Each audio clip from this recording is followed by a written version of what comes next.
Are you recording on that, lad? We're on. We're on. We're in. Right. Ready to go.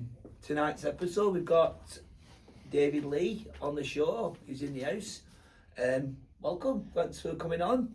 No, pleasure. I'm looking forward to it. I hope you've got some interesting questions for me. We got some interesting stories. I'll tell you what I can.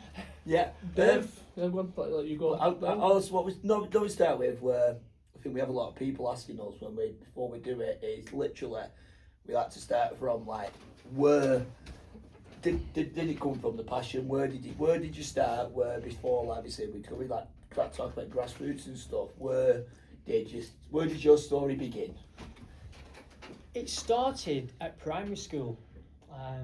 We had a PE teacher called Mr. Madison who was, when you're in primary school, your teacher does everything, maths, English, sciences, everything, but he was keen on his sports. So when the weather used to get good, he used to take us outside onto the grass or the yard and play sports. And football was my thing. He loved football, and that's where it started. Didn't know I had a talent for it, just young, naive, enthusiastic. I wanted to run around and kick a football about with my mates. That's all you want to do, didn't you, when you were at primary? Of course I did, yeah. I didn't even think about it. You didn't want to be sat reading them books and doing your maths. I used to hate it. Like, get me out on that pitch. Yeah. Just couldn't go from school, play with mates, on the field. Of course you did, yeah. On the street. Swimmers for goals, Street football, as we called it, didn't we? Yeah. We never used to like, even at dinners and break times, even if it were lashing down, our teacher used to take us out and field on the yard, kicking puddles and everything, football. No, they just like a little bit of rain, right? It's get some colours out. And yeah, mollycoddled a little bit, aren't yeah, they? The elements didn't come into question at all. Get out there and enjoy it. Is that what you do at your school now then when your hands off? We try and get them out, us. Yeah. We do try and get them out as much. That fresh air does them good. We take them out if it's raining or not. Ties them out for the parents. Yeah. So what happened then? Started playing football? So playing football at Gregson Lane County Primary School. Then I was of an age of 8-9 years of age, and obviously joined the Cubs.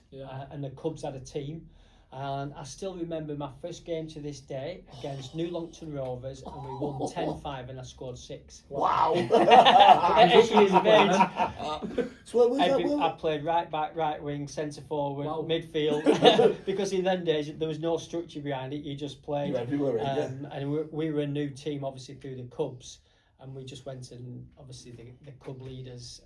There was no league or anything. It was just against other groups. Where was that based? That was in Whatley Dale. Whatley Dale. Oh, nice. Yeah. Is that where you originally? I grew up in Horton, which is a couple of miles from Whatley Dale, but within that parish, Whatley Dale came under that umbrella, and that's where the nearest cub group was, and that's where I started. Wow. First Whatley Dale Cub pack. Wow. Nice. So did you enjoy it then, when you were playing that kind of bit of competitive with other groups? Oh yeah, we loved it, and I think I've always had that competitiveness in me. I don't know where it comes from, but I always wanted to be a winner. But I always had enthusiasm, and yeah, you get beat sometimes, but it never detracted from the fact that you had that passion and enthusiasm to go again and again and again. Yeah. So you started playing at that with your mates, and then you started playing a bit of in groups. Where did you go from there? What happened then? Well, obviously your Cubs go up to the age of 11, and that transition was into scouts, but then into secondary school as well. And then in my era, it wasn't year 11 and all. It was year 1, 2, 3, 4, 5 at secondary school, and I went to St Michael's, which is in Chorley. Oh, okay. And my sports teacher from day one was a chap called Mr. Watson, Dave Watson, big strapping Scottish bloke. I was frightened to death of him, but I had the utmost respect for him, and he got me into the school team and things like that, and it developed from there, playing for the school team, then playing for the town team, and then playing for Lancashire schoolboys. But as a mentor, Mr. Watson was brilliant for me. He was strict with me. He obviously knew I had a talent. Yeah. But he helped you with that. He helped me along the way. I tell you what, he knocked me down a peg or two quite a few times. I needed it, and it grounded me. Yeah. And then running alongside that type of football, I was playing Saturday mornings for a team called Lostercall St Gerrard's, and then on a Sunday I was playing for a team called Gregson Lane Juniors. So you can imagine at 11, 12 years of age, I'm school all week, training on a Wednesday night with school. Saturday morning, if there was a town team game, I'd be playing for Chorley and district schools. Yeah. Wow. Saturday afternoon, I was playing for Gloucester Court St Gerard's. Well, Sunday morning, if there was a district team, You'd I was play. playing for them, and then Sunday afternoon, I was playing for Gregson Lane Juniors. But you played 4 I games used in to 2 love doing days. that. It's a lot of and football, nothing- isn't it? Yeah, but at Yeah, that because age, when you're doing it now. and in between, you're training as well. yeah, no, but I'm saying after a Sunday, Yeah. I'd go home after playing Sunday morning. My mum would make a Sunday dinner, and then I was playing again in the afternoon. But you Good never that. thought anything of No, it. you I didn't. loved it. No, you Not at didn't. a young age. You know, I used to like- love doing that, Yeah. mate, where you do the Saturday and then you literally, your boots are still dirty from Yeah. morning. You're just Yeah. bashing them off. Right, Yeah, right, you're ready right. for the next you're game. back out, yeah. Bit of sand on them. Yeah. You might maybe run faster now. Proper mud So and when grass. did you like, did so through that then, did your secondary school, like when you were at secondary school, did you then extinguish what position you was? Did you, or were you still, Yeah, I'll tell you, Mr. Watson played me at right back Right. what? as a right back. Yeah. Because he knew I had the energy and the pace to get forward. And he seemed to have a structured back four and me at right back, but enabled me to play forward as well. Yeah. So rather than being a lazy right winger not coming No. back, he put Oh, me at so right you back did as a balance. defender. So you did balance. Yeah. Like an old school right wing an back. old, yeah. So I was right back, right wing. So I always seem to gravitate to that side of the pitch. Yeah.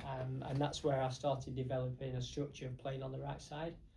Did you enjoy it though, playing there? Did you? Oh, I loved it, yeah. Quite yeah. pacey, fast. Yeah, it was fast, but the competition was good because we played in the Chorley district where you had Southlands, Parklands, and then there was always that inter-school rivalry, which Yeah. was great. And then obviously you went to far in places like Manchester and places like that in different competitions. But I loved it. Yeah, it was football at its best as a youngster, young, Yeah. naive, enthusiastic, and going on a journey that you didn't know where it was going to take you. Yeah. And little adventure there for you. Oh Love gosh, that. yeah. So yeah. At Love such a young age, you love And football. going back to Mr. Watson, he was a fantastic mentor for me. And then probably 2 years ago, I had a text from his daughter saying that he'd listened to me on a podcast. Wow. And would love to meet up. Big lad. So we met up. Wow. It was fantastic. I It bet that it was probably brilliant. Yeah. nostalgic, wasn't it? That? He lived in up towards Blackburn Way, and I lived in Fulwood, Preston. So we met halfway in Horton, where I grew up, Wow. at a local pub where we both knew, and we both sat there and had a couple of hours reminiscing and talking, and it was fantastic to Do you know catch what? up with That's him. good though when you've had that mentor and then you've got that and it's still Yeah. like that. You got bond. siblings Like, as I well think- who was like, wow, oh my god, he knows my dad. Yeah. It's really good Yeah. that. Yeah. It shows, doesn't it? Yeah. What you're doing there. That's So, mint, that. so that's great. So you've got like a nice little honour there where you teach what kind of push you and knock you into shape. Mhm. Once you got to that age of 16 where you were playing Saturday, Sunday Yeah. every day, then what happened with that? So did you kind of progress as your career then, or did you stick with them for a Yeah, while? I think also talking about Dave Watson, the school teacher, my other mentors were like my Sunday league managers, John, and I had Kevin, and usually they were the ones who also kept me grounded as well, which was good. Mm. So it was John Bacon, he was called, and he was a brilliant Sunday manager for us. And that infrastructure that they had, everybody wanted to be part of it. Yeah. And then we went through to the age of 16 when you asked the question. And then unfortunately in them days you didn't go under 17s, under 18s, it went to open age Yeah. football. Yeah, it So did. then we had to disperse and go our separate ways. And then fortunately, when I finished school at 16 and also finished with Gregson Lane Juniors, that's when I got an apprenticeship at Bury. And Wow. that's when obviously it developed from there. Wow. So how did that come about, the apprenticeship? What, did you get a phone call or anything? Or? Well, I was at Blackburn Rovers as a schoolboy. okay. They let me go and said I wasn't up to their standards, which So did was you get fine. scouted while you was in like year 10, year 11 type of thing? Yeah, when I was 14, I went to Blackburn Rovers as they called it as an associate schoolboy, where you signed a form and you trained with them probably once a month, and then it became a little bit more regular. Then on a Saturday they'd organise a game against another professional team. So even though you were associated to the football club, you didn't have that much of an impact. Yeah. So Yeah. there it was once or twice a month. So obviously I got rejected at Blackburn at the age of 16, and they said I wasn't going to cut it. So I had no intentions then of going on to try and find another football club, because I didn't have the guidance or agents that they have now to say, well, why don't you try there, why don't you try here? So I ended up moving to Cornwall with my best mate who I went to school with, and we worked on Porthmeor Beach and Porthgwynnon Beach. Yeah. A lad called Simon Duckworth, who we were really good friends with at the time, his parents had contacts in St Ives. So as soon as we finished our last day at school, we got on a bus and we went the 11 hours all the way down to St Ives and started working on the beaches. And we rented a little apartment above the greengrocer's shops in St Ives, where my mate's mum and dad had the contacts with. And I was probably there a couple of months, and with no mobile phones in them days. The greengrocer, he was called Dave, who owned it, he came knocking on the door when we were upstairs and said, "Oh, David, your mum's been on the phone, you need to ring her back." So I said, "No problem, I'll go and ring her." And he said, "Before you do, I want 10 pence for your phone call." So I had to scramble around and get 10p, give him 10 pence. And he stood next to me whilst I rang my mum. Wow.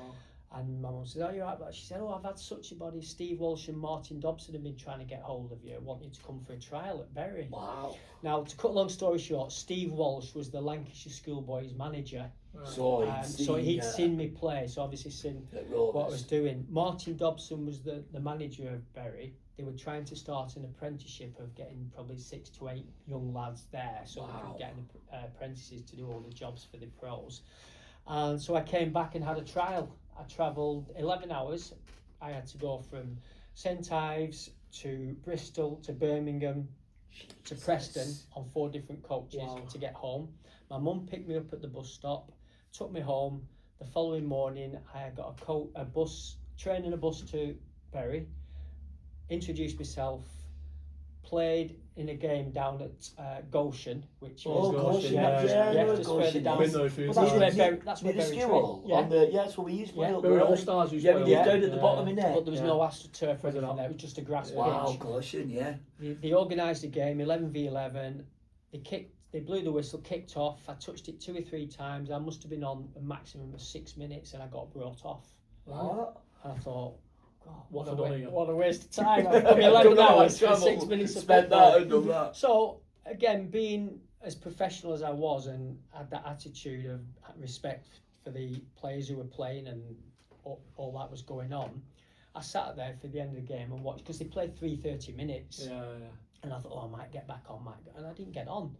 So once we finished, Martin Dobson and Ray Pointer was there, and Steve Walsh was there. Said, "Thanks for coming, everybody. Get yourself back up to the ground at Gig Lane." So we had to walk from Goshen. It's about half a mile back up there. Got changed, got my bag, and I'm just walking out the corridor. And as I'm walking out the corridor, Steve Walsh said, the manager would like just to say, meet you. So this was Martin Dobson, so I knocked on his door and the door opened, and I said, "Mr. Dobson, someone told me to come and see you." He said, "Yeah, sit down, David, I'd like to offer you an apprenticeship." Wow, And you're like, like 6 minutes. They got the right player 6 minutes of magic in it, aren't they? And he said, "Your attitude to come back up, we knew previously about you, we saw enough in that first few minutes to know that it's what we want. Would you like to join us?" No brainer. Yeah. So I had to go all the way back down to Cornwall then, collect all my gear, tell my mate that I was leaving him, and he was having to fend for himself in St Ives, and I came back and started an apprenticeship. He's still there waiting. He's still at greengrocers. He's washing cabbage now, isn't he? He went on to good things, don't you? So apprentice. So what would that apply there though then as apprentice at Bury? So would that be like cleaning Cleaning boots with boots, toothbrushes? Yeah, the role was, again, I was living with my mum in Horton, so Okay. I had to get up at 6:30 in the morning. My mum would run me to the train station for a 10 to 7 train, which would drop me off at Bolton. I'd get off at Bolton train station, walk round to the bus stop, get on the bus, and that'd take you to Bury Central, and then from Bury Central I'd walk down to Gig Lane. Is that every day, that? 4 days a week. As I apprentice had, as well. I had to go to college 1 day a week in Blackpool. Wow. So yeah, so that was in Blackpool. that was my daily routine. And when you got in, you had to make sure the kits were ready for your players, make sure the boots were done. If there'd have been a match day on a Saturday, the first thing we did on a Monday morning was clean the terraces. Wow. So we had to clean the terraces and make sure everything was spick and span Wow. before we that's- even thought about training. Do you know what? Why they don't do that these days? I think Yeah. that, and we're talking about it to a Yeah. mate. That's what I think they should still do this, and Yeah. especially with children and that, not pay all these people. Yeah, I mean, Learn your trade, it was a fantastic learning your trade for me Yeah. and a discipline, because I looked after 3 great players. I looked after Leighton James, Okay. I looked after Craig Madden, Great. and a lad called Wayne Entwistle, who were Wayne Entwistle and Craig Madden were the 2 leading scorers at the football club. Wow. And Craig had scored Really over good. 100 goals for them, so I had to make sure that the boots were spot on for them. And I used to lay them out every morning for them, and then after training I used to have to go and find them and get the boots, take them away, clean them and bring them back before they left training to say they're ready for We're it the talking day about after. proper black Corper Monday. Yeah, I was just going to Yeah. say what kind of Yeah, boots were they? yeah, I'm yeah, sure like that- Puma Puma Kings, Kings. things like that. Yeah, Oh, Old school. and also Trevor Ross came into Umbro the club, and I Specials. started using cleaning Trevor Ross's boots, and he had the Puma Kings with the big tongs. Oh, they're I good, would them. love a pair of them when I was Elastic, 16. elastic. Wow. They're good boots, them. Yeah, but you're still Yeah. paying 100 odd pound from now. Oh, of course you I are. got a Yeah. pair of Corpers and Yeah. I'll get a pair of them. Yeah. They're around 140. there, yeah, they're about Yeah. 100 quid. Oh. Yeah. Mundials with the great boots. Oh, weren't they're they? my Yeah. favourite. I'd only wear black boots, Yeah. me, so. Yeah, well, they didn't have any other colour. The only colour they started bringing out as they started developing were called the Adidas Patrick, and they were like a really deep blue. They were nearly black, but they were blue, and they were the closest thing then Wow. to the modern football boot. But yeah, that was my apprenticeship: cleaning boots, cleaning terraces, making sure the kit was taken to the laundry for the laundry ladies to clean it, making cups of tea for the players. At half time on the match day, we had to go into the boiler room, get the teapots, make a cup of tea, and put it in the away dressing room and the Wow. home dressing room at Really? half time. Yeah. And What- as an apprentice, you weren't allowed in the first team dressing room. And if you Oh. went in, you had to knock on the door Yeah. and walk Really? in. If you just walked in, you'd be hung, drawn, and quartered. Yeah. Yeah. It's alright, it's a bit old school. What were the, isn't it? what, what Yeah, were the but players you- like with you then? Were they... I was 16, 17, and Martin Dobson was brilliant. And I made my debut when I was 16 for the first team up at Carlisle. Wow. It wasn't like the Freight Rover, it was a similar type, like, I can't remember what it was called, the competition. And I remember Martin Dobson used to drip feed me into that squad, so I was training with the first team players. But I had players like Noel Brotherston, Sammy McIlroy, Oh, sorry. Sammy? Leighton Wow. James, Yeah. Trevor Ross, John Bramall was a centre half, like called Joey Jacobs. Established pros who'd had long careers, and I was involved in their training with them. But I tell you what, it made you grow up quickly. Yeah, I bet you really, did. yeah. Oh You my got God. mature, I aren't you? bet In you that did, environment. yeah. in I mean, they were great because it allow you one mistake, but then if you didn't learn from that mistake, they come down on you like a ton of bricks. So you gave the ball away, and they were down on you like anything.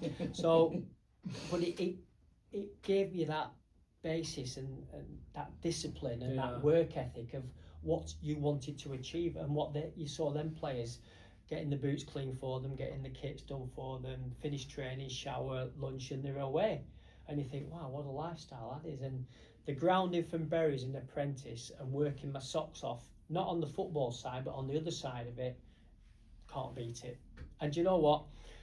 Running forward, when I was the youth team coach at Bolton, Yeah. I made the players clean their own boots, the young lads. Did you? Yeah, and I also made them clean the players' boots as well, which they did. And some of those players went on to make pros, but I tell you what, you speak to them and they always remember it, and it was a hell of a grounding for them. And it's life skills as well. It's It not is. just No, about it is. playing football. It is. It's having that discipline, Yeah. Of course it is. working Yeah. harder, and not earning what you actually get. Yeah. It's not just coming into a football club. And then does your wage back here. Yeah. I'll buy You need to earn I'll buy Yeah. Earn your You have to- stripes. all these Yeah, who have exactly, like yeah. 12 pairs of boots and change them at Yeah, time, and yeah. it's like, do you know what I It mean? was amazing, it really was. Yeah, it's an apprenticeship, a hard Graft. graft Yeah. as an apprenticeship stands you in good stead for life. How long did that run on for your apprenticeship? My apprenticeship was it's called the YTS scheme. With the YTS, YTS, yeah. yeah. But after 12 months, so I was born in the November of '67. So when I joined Bury at 16, my birthday was in the November. So I was then 17, quite young. So at 17, you could sign a professional contract. So I'd done a year's contract as a YTS. Then they offered me Wow. a pro contract, which I signed a professional contract, but I still was an apprentice and I still did my jobs until my Wow. second Yeah. year YTS had finished. But I was playing in the first team. And you were still cleaning. And I was still doing cleaning all that. boots That's and the all, old what? It's first yeah. play that because Yeah. it's like you Yeah. signed on, you finished Yeah. that. But then I've seen it throughout the years. You get a young lad who signs a professional contract, and all of a sudden they think, I've made it. Yeah. But that's when the hard work starts, Yeah, when you you've got actually to sign also that contract. Yeah. Earn it. You earn So, your next yeah. one, innit? Yeah. Every contract Yeah, you you keep keep going. working hard to Yeah. earn your next one, Yeah. your next Yeah. big one, or your Yeah. next move, or Yeah. your next progression in your Yeah. career. Yeah, Yeah. absolutely. Yeah. So when you finish your apprentice, what happened then? Did you get a big contract for like a 2-year one, or? I signed a 1-year contract Okay. as a pro, and then within 12 months of signing that contract, Martin Dobson offered me another 2-year contract with better terms. Oh, brilliant. And I was young and I was naive, and it wasn't about the contractual side to me. It was, I'm going to be a professional footballer. More, I was playing in the first team and I loved it. Yeah. And I remember Martin Dobson offering me a new contract, and I didn't know who to talk to or turn to because there was no agency in No. that day.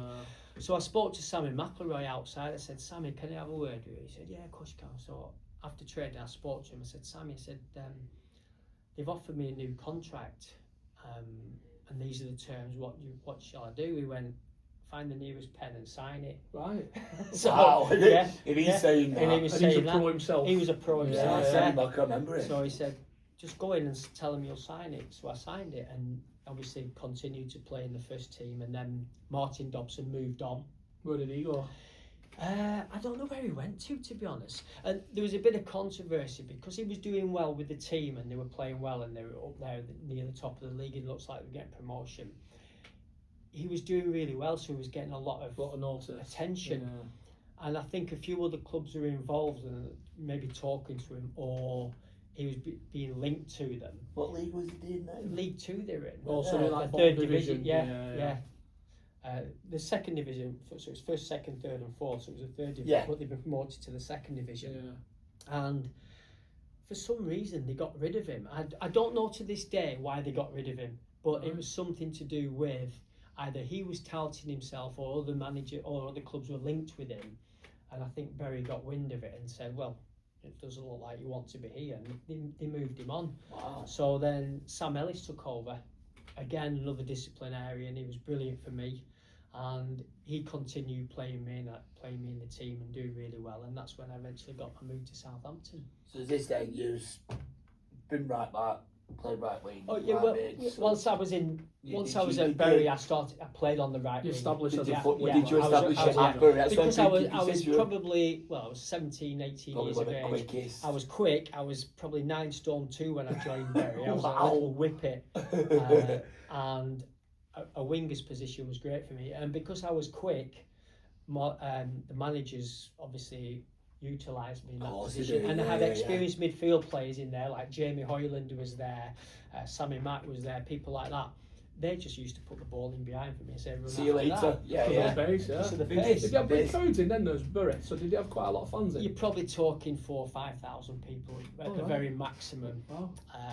They were very poorly supported, and I don't mean that in a derogatory Yeah, way. yeah, that yeah. It wasn't the biggest draw to go to Bury, and obviously it was expensive for the public to go and watch them every week. One of my so- mates, Stuart, he's Yeah. a massive Bury fan, Yeah. and he's been watching them for years. Yeah. And he lives like near Yeah. the ground, and he's every Saturday at home and stuff. So obviously he's coaching his daughter straight from the. Come on, what time? Yeah. Come on, don't kick off. They've gone Yeah. straight Yeah. there. Straight Nige to does the pie. same, doesn't he? Nige goes watching. Nige is he goes Salford. Or did he go watch Right, yourself yeah. for night? Salford, yeah. And just a quick story about Bury. Yeah. You lads are too young to remember, but when I signed for Bury and I was playing in the first team, whenever you watch the results at the end of a Saturday, they're saying the late result coming in was Bury at home. And the reason for that was because they had a social club, Okay. which was right at the front of the stadium. And they allowed people at 3 o'clock to finish their pints and then Oh. walk across for 3:05 kick-off. And that's why Ah. Bury Did always they? kicked off late, yeah. Yeah. It would have been alright if So, you're chasing for the league and So you're can you like, imagine Rochdale that? is Can also you imagine that on supposed Yeah, yeah. teletext at final score? Where's Bury? Yeah. Oh, It was always a late result in. There's still 5 minutes left. It's And, 1-1. yeah. And then when Sam Ellis was manager, we used to come in on a Saturday morning and train before the game Oh, wow. and go What? through set pieces on the pitch. Yeah. You'd go in training, you'd get your training kit on, Wow. you'd go through the set pieces on the pitch, That's different. you'd shower, get back into your tracksuits, you'd then walk across to the social club, yeah, Right. and we'd go in the social club where all the punters were, Wow. and we'd have a pre-match meal of poached egg or Wow. beans on toast good, though. or scrambled egg That's on good. toast. That's And we not used to bad, sit in that. there till 1:30, and then at 1:30 we would walk back across to the Game ground. Fuck us Yeah. down. How many? So sometimes, how many, sometimes the supporters knew the team before we did. Yeah. Sam Ellis was in there, and he'd How tell many of us. them not had a coffee and how many of them not had a pint though? Because I'm telling you what, if I knew that were in Yeah. there, I'd just smell it, I'd be like, Well, how many Gascoigne would have had in there though? Oh gosh, yeah, yeah. of course he would, gas He up. would have been loving that, very. Yeah, he would, yeah. So Yeah. what happened? So you went to Bury, but you got to move to Southampton. Was that a big thing, Yeah. that, or was it? Yeah, I was playing. It was when Sam Ellis had just gone to Man City Okay. with Peter Reid. Oh, Reid, okay. Yeah, Wow. Steve Walsh. Steve Walsh had taken over. Was it Mick Walsh? Mick Walsh, in midfield, the centre half, used to play for Blackpool. Mickey Walsh, it was. Yeah, Okay. he took over from Sam. Was the manager for a few weeks, and we played a game. I think it was Cambridge at home in the league game. And as I was leaving after the game, he said, "Oh, expect a phone call," Okay. like that. Wow. What were you thinking then? I ain't got a clue. Did he not tell you were? No, he didn't say anything. I had no idea whatsoever. I hate that suspense. So I got home, no mobile phone. Panicking. No, I got home and I'm sat there on a Saturday after the game thinking, what was a phone call about? Who's going to ring me? And then probably about 7:30, 8:00, the phone rang and I answered it, and it was Ian Bramfoot, the manager of Southampton. Yeah. Wow. He said, "We're interested in Wow. signing you, come down." So the following morning on that Sunday, I got in my car and I drove all the way to Southampton, and I talked with Southampton. Stayed over Sunday night, and on the Monday signed for Southampton. Wow. Just like that, just like that. Is that how quick it happened? Yeah. Yeah. No It's agency mad involved that either. it's then, mad so- that they did, 'cause obviously you said you didn't have an agent, did you? So No, So it's all you. I'll Just- sign yeah. up. Off I go. I just literally drove down, met him at the Hilton Hotel in Southampton, had a chat with him. The following morning, on the Monday morning, we went to the ground, he showed me around the ground, and then I went into his office and said, "I'm going to offer you this, this and this and this. Wow. Do you want to sign?" And I said, "I'll sign." And didn't even think about it and just signed. that's still the same ground now as well. No, That so was at the done Dell. The Dell, yeah. Right. Okay. So you're talking 1991, something like that. Wow. Yeah. Yes. Yeah. It got Yeah. been knocked down now, hasn't it? It's That gone one? now. The Dell's Yeah, gone the now, Dell, yeah, that's it. now at the new stadium. But yeah, that's how quickly Wow. football could change your life, from being at Bury 1 minute and then the other end of it. Yeah. Massive club as well. Yeah. Wow. And then I signed, and I came back on the. I think I signed on the Monday. I had a medical Monday afternoon, and then I had to come home and obviously get bits and bats and whatever. And I came home and I saw a couple of my best mates who are still my best mates. And they said, "Oh, you're going to be playing with people like Matt Letizia." I was and just Alan going to say Shearer." all them. Because I was young and naive, and Yeah. I only followed the local teams in the Northwest, and they're saying, "Oh, you're playing with Ian Dowie and Mad. Tim Flowers, Neil Ruddock, Tim Flowers. Russell What Osborne." a and- keeper Ian he Dowie, what a was. character. I bet Dowie were nuts. He comes across when I see him. He's a nice lad. He's a Is very he? intelligent man. Is he? Very He intelligent don't man. strike yeah. me as that. I I think like his commentary, mate. Yeah. he's think that he's class. dopey looking, the isn't he, Dowie? Ian Dowie is a big strapping centre forward when he was at Yeah. Southampton, and he was a target man. And do you know what? He's a lovely guy. Yeah. Really lovely guy. Yeah. Beast in it, big Yeah. guy. He's a muscly beast. lad. He's a big. He's a He yeah. looks scary though. Yeah. He does look scared. Yeah. I think that's that thing about him. I think he's got that, but like I say, he's Yeah. intelligent. Got You the don't presence. know Yeah. a player until like you see No. him speak to me. Well, you always get a character by what you see Yeah. on television, Yeah, but you that do. television character is totally different to To what what they're was like. off the pitch. But Tim yeah. Flowers, what's he like? Is he, Tim Flowers, well, he was mad as a goalkeeper. His Yeah. keeper. I'm gonna I say, just is he go- as mad as what they say? Yeah, he was. He trained hard. Yeah. He used to love the long distance running. All right. For a Did keeper, he? that was so wrong. Keepers in only last Yeah. one. But on a Monday morning, if we played on a Saturday, we had a coach called Lou Chatterley, and he used to run the socks off us. And they had they call it the forest run, and you had to run through all the woods and whatever. And it's probably 7 or 8 miles, and you had to do it, yeah. But Tim Flowers was always up there. He loved it. Wow. He really Keeping did. fit, that's Yeah. good, isn't it? Yeah. That's Was good he- though. You don't hear that from a goalkeeper, so you No, like no. running. But that's why he obviously had a great career and ended up playing at the top level, because he had that dedication and desire to work hard. Yeah, he had a good Who you look. got with- Did you Blackburn from? He was St. at Blackburn, Blackburn? yeah. Blackburn, Yeah, he yeah. played I for remember England that. as well. didn't Oh, yeah, he he? played at Got a few England, call-ups, yeah. innit? Yeah. He had a good career. Do you know, so you've got like your big characters in there, so you've got Dowie, you've got Shearer. Flowers, Shearer as well, you've Yeah. got Letizia. So Yeah. What were it like feeding Shearer them crosses? Yeah. And, you know what I mean? Yeah. Nothing to Letizia. Yeah. When you've gone from knocking balls I to know. Sammy Mockelroy I to know, Alan Shearer's I head. know. Well, I started my first game as a substitute Yeah. against Leeds United in a midweek game At home. and at the Dell, and I came on, and I can't remember whether it was, I thought it was Terry Hurlock played a short pass, and I went to get it, and as I went to get it, Strachan just nipped in front of me, and I was a little bit late, and I tapped his Wow. ankle, and he went over, and I got a yellow card straight away. And Wow. I remember walking past him, and I apologised. I said, sorry about that. He said, just be a bit quicker next time, like that. And he's So talking you- to me on the Gordon pitch. I'm thinking Strachan, about yeah. Gordon Strachan, yeah. Oh. So I was a sub in that game, and then on the Saturday we played Aston Villa at the Dell, and that was for my first league game for them. And I remember setting the first goal up for Alan Shearer. Did you? Yeah. To score. Yeah. And then the old famous. Yeah, yeah. Wow. Did Letizia playing that So one as well? just say, Letizia you played, had them yeah. up to them two, like was like a 4-4-2. Yeah, we had a them. 4-4-2, They were just yeah. them two. I just remember them Yeah. watching. Solid back four. Match it Four game. wide. Yeah, you had Yeah. Neil Ruddock at the back, you had Mickey Adams as a Okay. full back, Wow.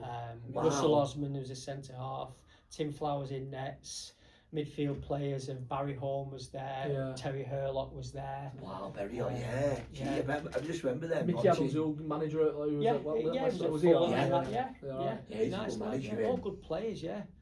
What was it like? Do you know when you come on and made your debut? What was that like? What was running through your head at that time? I bet. And it was just adrenaline, really, thinking.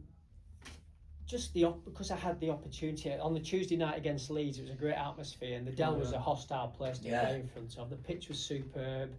It was a night game. The floodlights Oh. were on. It was all set up for us. Nothing Yeah. better, is it? Yeah. So Yeah. you went from like that build up before a Bury game, and you was like eating with like the fans Yeah. and all that. Lot. Yeah. What was like the match prep like In a big to Southampton? Yeah. then? From Southampton, on a home game, if it was a Saturday, you had to be at the hotel for 11:30, and then they'd do a pre-match meal for you, and you were there till 1:30, 1:45, and then you walked to the Dell. On an away game, it was mostly an overnight stay all the Yeah. time. Right. Yeah. So that's good though, like, 'cause it saves you doing all that travel down. So I bet there's some. Yeah, I well, bet from you travel some Southampton, different, yeah, didn't you? yeah. If you're going up to Newcastle, places like that, it was a hell of a trek. So, So did yeah. you move to like Southampton with, like from Bury? As in family wise, Yeah. my partner at the time, Helen, and then we got married in the summer when we came back that year. Oh, right, okay. So yeah, and then Nice. when we moved back from Southampton to the Preston area, that's where we signed for Bolton. Obviously, had a family in that. So yeah, I was only at Southampton Wow. 18, 20 months, something Yeah. like that. And the reason I left Southampton was Matthew Letizia was the god at Southampton. Yeah, Oh. he still is, isn't And he? Yeah. when I Yeah. signed, yeah, of course he is, yeah, he always will be. Yeah. When I signed for Southampton, I remember sitting in the office with Ian Bramfoot, and he said, "I'm buying you to replace Matthew Letizia," Right. because Matthew Wow. had the chance to go to Chelsea or to Tottenham. So Ian Bramfoot signed me, thinking that Matt would then go to Chelsea or go to Tottenham. And I remember Ian Dowie was signing at the time, and I was stood in the corridor with Ian Dowie, and we were talking about him, and he went, "He's not going anywhere," like that. All right. Okay. So Matt had decided he wasn't going anywhere. He was staying at Southampton, and I think Chelsea had offered to fly him to training every day and things like that, because Chelsea's right on where the Yeah. training ground Yeah. is, at the airport. We'll fly you on a helicopter to the training and whatever, and you can have X, Y, Z. He wasn't interested.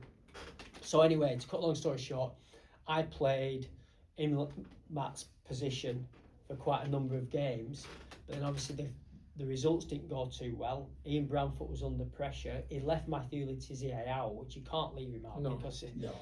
so they brought Matthew back in, left me out, Right. and then I'd played 24 games, and on the 25th game, Bury were going to receive another 150,000, something like that. So it'd make it all together £500,000 because he paid 350,000 for me. I never played another game after that 24th game. They're clever, some teams like that, aren't they? Yeah, Yeah. no, Yeah, you hear a clever. lot. Just to save a couple of quid, isn't Well, it? it Yeah, saved, that, saved them yeah. 150,000, and then obviously I went back into the reserves then because I just knew I was never going to play because Matthew was back in. They had the ransom of another 150,000 Yeah, that they would Derry have to there as pay well. that I was never going to play. They didn't want to pay that money, so I ended up sitting in the reserves for a couple of months. And to be fair, it was hard, but I grafted and I worked hard, and I was lucky. I played in a game down at Roadsea, which is the training ground, Yeah. one evening against, I can't remember, it might have been QPR. And I scored a worldie with my left foot and worked really hard. And I didn't realise, but Bruce Rioch was at the game. Really? Massive, Yeah. massive. Wow. So the following morning, I was at the training ground at Southampton, and when you played the game in the evening, you were back in the following morning for a Yeah. bit of a cool down and loosen or whatever. And I had to go and speak to the secretary after training, and he said, "Oh, Bolton have been involved. Would you like to go on loan back to Bolton?" And I thought, well, do you know what? It's a chance to get back up to the Northwest. I've got a chance to then try and break into Bolton's first team and play first team Yeah. football, because once you've played first team football, You don't want to play reserves. you No. don't want to play. You might want to do it if you've been injured or Yeah. on your way back or building Yeah. up from a youth team player to play reserve team football. But I was at that stage when I'd sampled first team football, I'd sampled Premier League football, and you just think, gosh, I want a bit more of that. So I took it wasn't even a gamble really, but to go back to Bolton and try and get myself in their first team and live from there. And that's for another day, but another story, yeah. We're coming back to Yeah, Bolton, yeah. When you went to Bolton, was Shearer still at Southampton, or did he go to Blackburn? Alan had gone to Blackburn for 2.5 million or 3.5 million. So he got quids in on that one, didn't they? Yeah. So then that's he when they went- brought. That's probably why. Obviously, they brought the Derry in. Is that when Derry broke in with that sale? Big money that as well. Yeah, Oh. I think. Well, no, Dowie was already there. He was already there. He was already Oh, there, yeah. right. So he got more obviously since. Oh. Yeah, and then obviously Alan went up to Blackburn. But I remember playing golf. There was Letizia, Dowie, myself, and Alan Shearer playing golf. What a lineup! And we were playing, and probably about 14th, 15th hole, he was probably the only one who had a mobile phone. And he said Manchester United and Blackburn were going, saying, we'll give you this, we'll give you this. And there was to and fro in between the two. Wow. And he left us and said, I've got to go. Yeah. And he left, made a phone call, and he ended up going up to Blackburn that day. I've heard about that. I didn't know he was playing golf. I've Yeah. heard about obviously with the Shearer about going United, and Fergie's like, I could have signed him or Yeah. someone. Signed But Yeah, it was it's Jack Walker at the time at Blackburn Oh, said, was it? whatever you get at Man United will increase. Wow. With Dalglish gaffer there then? Yeah. So Yeah. big signing, Yeah. yeah. They won the league, didn't they? They then? won the Yeah, league, he yeah. did. He did. Yeah. He got Chris Sutton promoted. and Chris Shearer Sutton up and top. Shearer and Mike Newell. Mike Newell, yeah. Wow. Was Sherwood not there? Did Sherwood Tim play? Sherwood, Yeah, he'd have been a play midfield well. player. Yeah, I yeah, think he the was Soul would have been there. And Yeah, the Batty Soul and was there. Flowers all as well that, would have Tim been in Flowers, goal. Yeah. So they've Oh gone. no, was Tim there? No, I don't think Tim was there because he was still at Southampton, Oh, wasn't he? Colin Yeah. Henry. Colin Hendry would be at Blackburn. He would have been there then once Yeah. he played his same Yeah. season Yeah. as. They would have won the league there. Yeah, Yeah. because we They said he was. were the he- first team to win the Premier Yeah, League, he weren't was, they? yeah, Yeah. but yeah, I he was- remember he was the Dalglish same- going up pitch with that with Shearer, Yeah. and Yeah. I remember the picture. Yeah, I was seeing I the remember video. that. Yeah, because I remember him playing at side of him. I Yeah. remember watching up Because match. they classed him as the SAS, didn't they? Yeah. Shearer and Sutton. They're brilliant. And obviously Mike Newell played a big part in Yeah. that as well in that team, yeah. Yeah, what a side Yeah, that they- was. yeah. So you moved to Bolton, you get your chance loan. Yeah.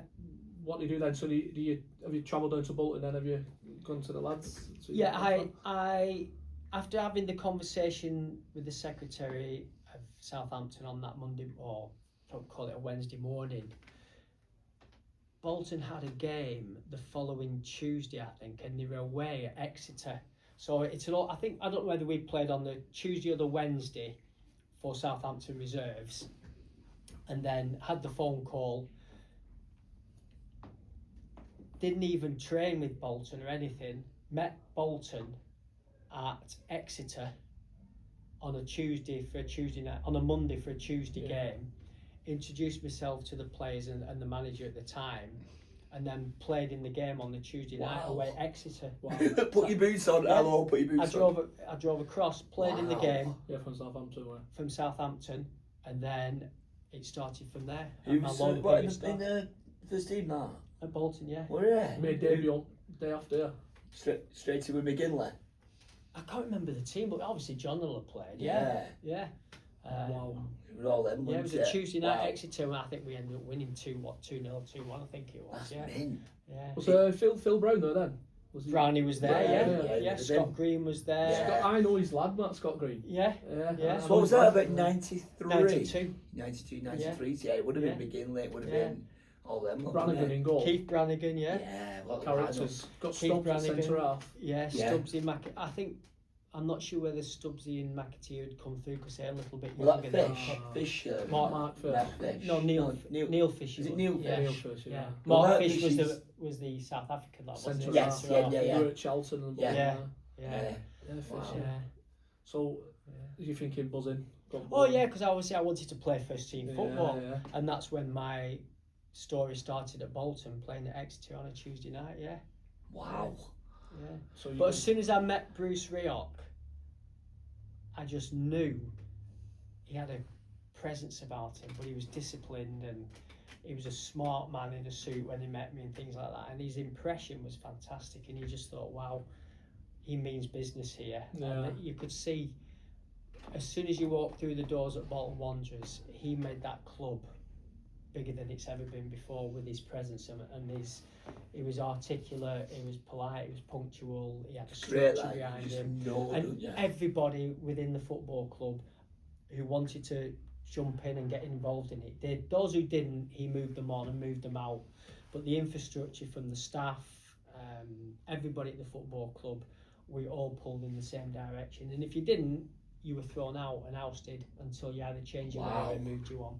But I just knew I had a feeling from that first night there and meeting him, thinking, wow, he means business here. And he was brilliant for me because, yeah, he brought me in. But I tell you what, when I needed knocking down a peg or two, he would do that, but then he would build you up. And he created an atmosphere and a generation of football that people still talk about to this day. Would you put him up there with like a Clough kind of manager with Well, discipline? I never, obviously I only saw Brian Clough on the television and whatever, but in a similar, I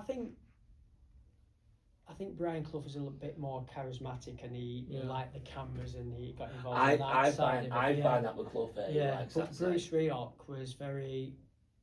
He had a laugh when he wanted to, but he was a manager, and you know he gained that respect as a manager. And if you spoke to him, you called him gaffer or boss, and you just had the utmost respect for him. And you didn't want to let your family down, you didn't want to let yourselves down, you didn't want to let the team down, you didn't want to let the supporters down, and you didn't want to let him down. So you were fighting on five corners, really, to try and galvanise everything that he wanted to do. And gosh, he did it for us. He were like main character in there, so like changing rooms, or like he was like training, but he was like the characters. like class clown. Every club has characters, but the characters were not little cliques, but John McGinley and Owen Coyle. I could imagine Scottish going lads. I could imagine oil in Yeah, there. Coyle was dead chirpy, and you know what? We had a corridor at Burndon Park at the side of the changing room. Yeah. We used to Okay. play head tennis. You had to be in for say 9:15. People getting in at 8 o'clock so Just they could play put their name tennis? down to get on the head tennis. Wow. And the camaraderie we had, and you paired up to play head tennis. It was always John McGinley and Owen Coyle as a team. Yeah. And you could win a point, but by the time you finished the day, Coyle had argued the toss and you'd lost that point, and they would win it, and they were good at it, and everybody it built that camaraderie between us all. So Coyle was a character. Yeah. Explains But why other he people- likes that table tennis when he goes clubs, and he say like Yeah. David Mills were on there. He said he likes playing table tennis. Yeah. Like, he likes his like headed volleys and that. Yeah, he he did, loves yeah. it. So Yeah. like, he explains why that is. Even one of those people put one of them like bins in middle at changing rooms. You see one of the things, and you actually Yeah. try and like edit it Yeah. round and then Yeah. edit in. I'm like, Yeah. that's mint though. Like Of course it is, yeah. It's everyone's team like, building, yeah, isn't but it? you Yeah. do that. So it's like series before a game. Yeah. Nah, you piss around with the ball, we tried editing to Yeah, and stuff yeah, it was like good that. fun. It's a Yeah, big game was. on a Saturday. We used to play table tennis Friday afternoon. Just left the pressure off and go all have a game of table Yeah, tennis. yeah, Oh, cool. that's fair play. I think Why that's not? all individual man management, isn't it? Yeah, Getting yeah. the best out of your players. Yeah. And, It's basically a relaxer, isn't it, Yeah. for the Saturday? of course Don't it have is. too much. Yeah. It's, Yeah. yeah. I can Just just going back to the Bury days when Sam Ellis was managing, we'd go in thinking, "Oh, we're going to have our training session." Next minute, go on the pitch and he'd have a cricket pitch set up and you play cricket. That's class. A game of cricket. That's Yeah. class. And then other times, we going to Bruce Rioch, we'd go out on the car park and train on the car park Wow. outside Burnham Park Yeah. on Wow. a slant like that with the cars all around. And then you'd set a five-a-side pitch up, away you go. That's good, that. That's good, Yeah. that. It's Wow. crazy, that. Yeah. Do you know when you're, right, okay, so your first game for Bolton at Burnham Park, what was that like? I bet that was a massive... Can you remember the game or not? 'Cause I No, I don't know. I won't know. No. No. I'll We'll have to cover look. it, I'll I'll have to tell you. look. I'll have to look back on it. So yeah, But what I was think that every like? time you came out to Burnham Park, because again it was a daunting place for the opposition to come imagine. and play, Yeah. and You can- the pitch was never the best after about the first month, Yeah. August, September. Yeah, I've heard that before. I've seen some It was pictures and it's like horrendous. green, nothing. But Petty that's- green. But Yeah. that's what teams hate playing against course up it there. was And that an was advantage to our us, yeah. advantage. We You Yeah, can it's play an on that. advantage. You can play in your own Yeah. pitch at them conditions. Yeah. Like you can play anywhere. We knew how to. You got play. your big Played on a teams car. coming down. Played on a car park, sort of. Yeah, exactly. Anything better than a Anything concrete better car than- park. Yeah. Yeah. But yeah, I remember always walking out at Burnham Park, and the atmosphere was brilliant, especially the night games as well. But You then it know, were when the rocking flood it, It used we to were fill out endless. all the time, though, didn't it? Yeah. It used to fill out. Yeah, but I think because what the club and the people within it had built up, the team were the finished part of that. Everything from the catering staff, the cleaners, the secretarial staff, people who worked in the club shops and things like that. Everybody was galvanised, and we were just that cherry on the cake. We were the Yeah. product that, but they put us there. Do you know what I mean? We worked hard in training, but the whole infrastructure was built on solid foundations from the people within the football club, and we just had to go and then present it on a match day. We got into a routine of winning games, and I think one season we went probably 19 games unbeaten, Wow. and then another time 21 games unbeaten. And you just think the momentum, it wasn't just the players, it was the whole, the Fans, structure, the yeah. fans, the town, everybody. It was like on the crest of a wave. But the players and the manager couldn't do it ourselves. It was everybody. Yeah. Everyone mucking Yeah. in. Yeah, you've Yeah. got to, like, As a team, yeah. as a town, Yeah. everyone has to Yeah. be on the same Yeah, plate. yeah. don't they? And do you know what? Bruce had a policy where you had to live within a certain part of within a radius, Yeah. and that was because if you won, lose or drew games, you were amongst the people. When you Yeah. went to do your shopping In your or you went to community. get your Yeah. petrol in your car, you're in the community. So when you didn't do so well, you were still showing your face. When you won, everybody was happy. But it was that whole galvanisation that got us a success. What was good about there as well, though, so say we would have won on a Saturday, you've got the pubs across the road, haven't you? All the fans will be absoutely buzzing. Oh, yeah. So Of course that you where would, yeah. McGinley would have gone in, Yeah. Phil Brown, What would it called that? It's now that in Minerva print, isn't it? What King Bill, is it? King Bill, is it? Yeah, I King don't Bill, know, we yeah. call I think it it's the King Bill, pie that one. shop. Yeah, and there's another one on the Manchester Road steps. There's Yeah, one there right is. on the Yeah. bend. Yeah, Yeah. yeah. So you're outside there, you've got pubs around, and all the Yeah. players will. Tony, especially like Tony Kelly as well. Let's go there, lads. And Yeah. you would have had a good night, especially on a Tuesday night. I Yeah. know Well- these all pile into Yeah, and I Balmoral. think that's Yeah. because if you lived in the area, you ate with them, you drank with Yeah. them, and Yeah. blah blah blah. I mean, It makes the club yeah, such a massive yeah, club. it was I brilliant. used to, And, I used to see Neil Lennon in town all the time, and Yeah. he was like, after, Yeah. after He's match good on at Saturday, doing- but he weren't, he Right. weren't, Flying he weren't, flute used to go in. he weren't with Right, loads of sometimes. people. He Yeah. weren't with loads of people. Yeah. He'd be sat at bands on sometimes. Just, I just think as a player, and I know there's thousands and thousands of supporters out there, Yeah, but you've got to give everybody a little bit of your time, yeah, of course. even if it's just Yeah. a signature or a hello or Yeah. Or a quick- picture. yeah, anything. Yeah. And one thing about myself, and I know John McGinley is exactly the same, and all the other players would be, we always made time for them. You Yeah, had to. You've got had to, I yeah. think. Looking at this Yeah. on that side as well, like you're doing that, it's great because think about fans who are going to work Mm. and they pay money for a course, ticket to yeah. watch you Yeah. at a Burnham Park, for Yeah. example, Yeah. and they just want that respect back and say, hi, course how are they you do, doing, yeah. mate? And Yeah. you're giving them that time, and that makes End of the day, massive course, everyone's yeah. a steer person, you know what I mean? You don't just because you're placed in the Perth Beach will play Saturday, you're doing my 9 to 5 job. Yeah. Everyone's. We were That- we didn't yeah. feel we were any different to No. anybody Yeah, it's the way it else. should be. That Yeah, as a it should be footballer. that. I've always been like that, and I know John Yeah. Tony Kelly's like that. They're all nice people, and all the players within that squad that I played with appreciated Yeah. everything that the people of Bolton did for us and for the club itself. So it's brilliant. That's brilliant. So you play for, you love Bolton, you're playing at Bolton. So we're going promotions after promotion Yeah. into the divisions. Yeah. You're bringing in better players, Mm-hmm. more people coming in. You're playing better sides. What's Yeah. that like? So when you're playing like your big derbies down at Burnham Park. Yeah, I mean the derbies were great, weren't they? Especially if you're playing Man United, or if you're playing like the Preston or Burnley Yeah. or Just because I Yeah. bet Preston Yeah. was yeah. quite Well, a big obviously one. Preston and Preston. Burnley in the There's 90s. history in the Preston game, isn't there? Yeah, Because massive. the game at Burnham when we needed to win to get promotion, but Yeah. if we won, Preston got Is relegated. that the one where McGinley got the winner? Yeah. Yeah. So I think I Yeah. remember It was that. 1-0. Yeah. I had the ball. I went to play it into John McGinley. Yeah. Their Preston fullback handballed it, Ah, and it was a penalty. And John stepped up and scored, and we won 1-0. Yeah. And that got I us remember that. promotion. I remember that. Preston got relegated. Yeah. Yeah. Remember what was it like to play in the one Burnham derby against Wolves? What was that like? Yeah, it was. That has got some history behind it, hasn't it? I've Yeah. seen one where McGinley got knocked up flooding and Gary Taggart were it? Jerry that. Taggart. Jerry Yeah. Taggart. Yeah. He was involved in the initial Yeah, one. yeah. What I happened think they with that? called What it happened? 22-man brawl, didn't they? the battle that. And I think if you look on YouTube, you can still see it where I'm not sure whether it was McGinn or Taggart lamped Steve Bull, Oh yeah, big Steve Yeah. Bull, yeah. and didn't get sent off for it, and I think we ended up winning the game. I think it was 3-0. Was it Is 5? that the one you said that I about think the it was Burnley? 3-0. Was it I 3-0? think it was 3-0. I might be wrong, you might be right. At I'm sure it's Burnden, 3-0. yeah. I remember we played them one time at Burnden. I'm sure we beat them 5-0. Right, Wow. okay.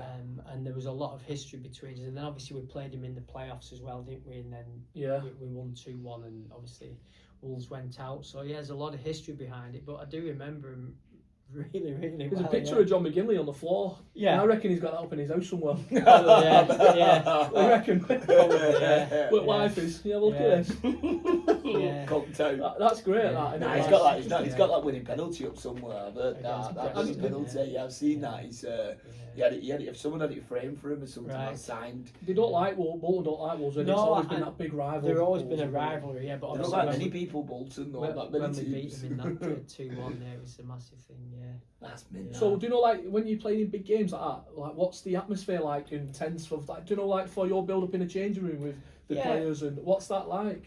Because you know when everyone's outside, you can hear them singing. Yeah, I think if you're on a winning streak and you're playing well and the team's playing well and you know you have that confidence, I think the good thing about it is that as a player, you're in control of it. As supporters, you can't do anything about it. Yeah. So you probably get Quite tense tense, and yeah. stressed about it. But as a player, you go through a mode and a routine, how you can deal with it, and your preparation is everything, and that's down to the management of the club and as individuals have been able to deal with high pressure situations, knowing that you are in control of Yeah. it. Because when we step over that white line, regardless of whether there's a manager on the touchline or not, there's 11 players who've got to make those decisions. Yeah. You've got to be brave, you've got to be courageous, you've got to be prepared to make mistakes, you've got to be prepared to get smashed on the pitch. Just gonna say, You've got some to of be the prepared to tackles do that things, in them yeah. days that you would Oh, yeah. not get now. Yeah. But Tony Kelly used to have a great saying, if you kick one of us, you kicked all of us. Yeah. Yeah, Do you know what I mean? Yeah, it's true. So, innit? and everybody looked after each Yeah. other. And I still speak to Kells these days.